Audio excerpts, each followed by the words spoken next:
Whew. Have I got some things that are going to blow your mind. Let's get right into it.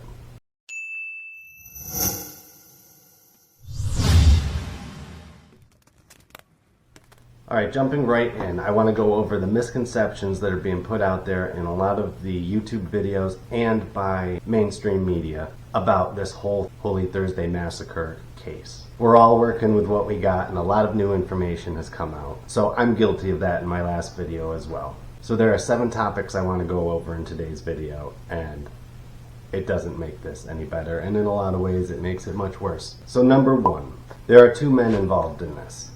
Chris Coffey, who's the owner of the pythons that were killed, and Bill McAdams, who is the owner of the facility and the boa that was killed. Chris is the one that you can hear in the video saying, "Oh no, this guy's going to go bananas." Is there a way to maybe save the babies?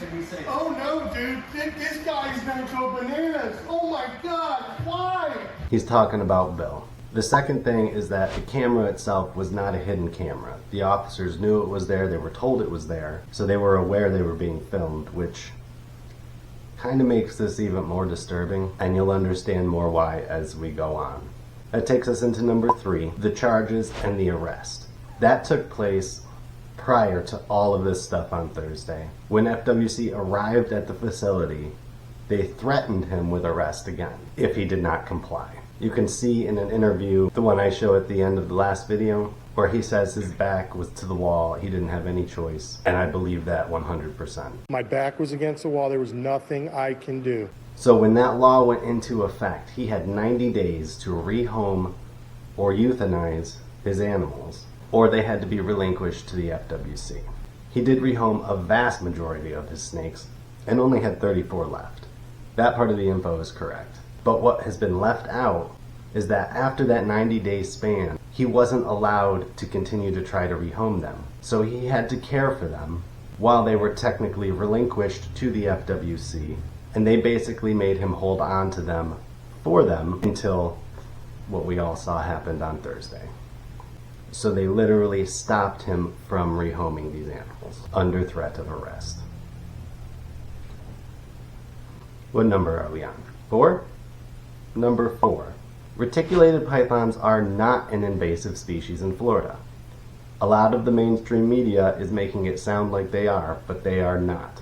For years they were on a conditional species list, meaning you had to have them registered and microchipped, and all of these snakes were. Once they got moved to the prohibited species list, none of that mattered. So people who had kept these snakes for over a decade as pets in breeding projects followed the law, registered their snakes, microchipped their snakes, and then FWC suddenly decided, that's not good enough. You have 90 days to get rid of them, and if you don't, they belong to us. And we're gonna kill them.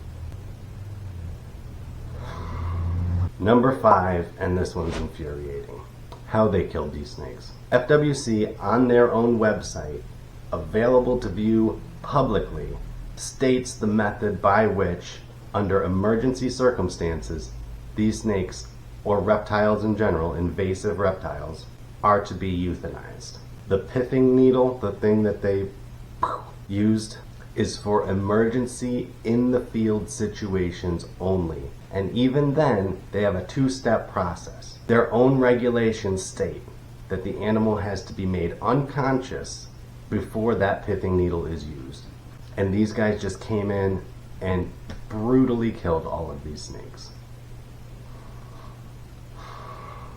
And you can tell by the way those first 2 officers instruct the one in uniform. Yeah, you want to get that part, I think, was right. No, you're fine. Your palms. Your palms gonna hurt.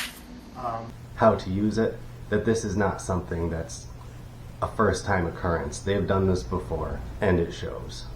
Number 6. Are you ready for this one? You might have seen this one.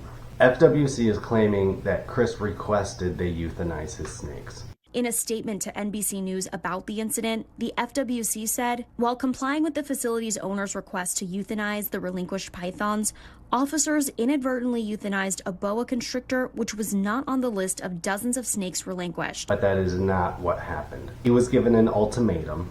He could be arrested again, or they could go kill the snakes. So as he said, his back was against the wall, and he was essentially coerced into signing this thing that allowed them to kill his snakes.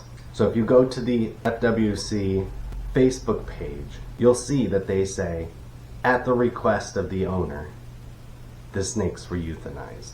That wording is so much gaslighting, it's unbelievable. And then they go on to say that these snakes were unpermitted. Well, he doesn't have a permit because you revoked all of the licenses to keep these animals. He did. They were registered. When you moved the goalpost, you decided that that permit wasn't worth anything. You're the ones who decided to no longer honor the agreement that was in place.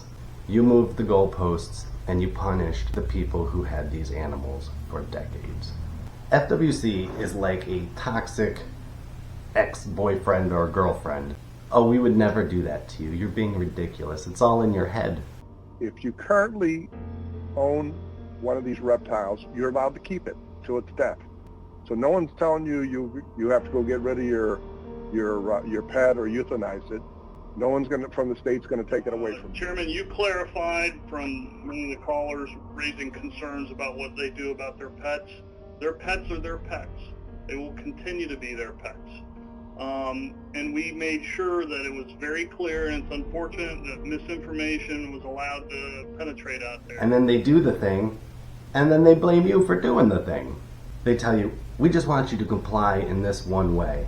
And then they move the goalpost and say, well, why didn't you do what we wanted? Well, we did do what you wanted, but now you want something else that we can't reasonably achieve, and that goes against everything that we want. And then they punish you for it. The whole thing is so gross. Number 7. There's a rumor going around that one of the officers involved in this was arrested.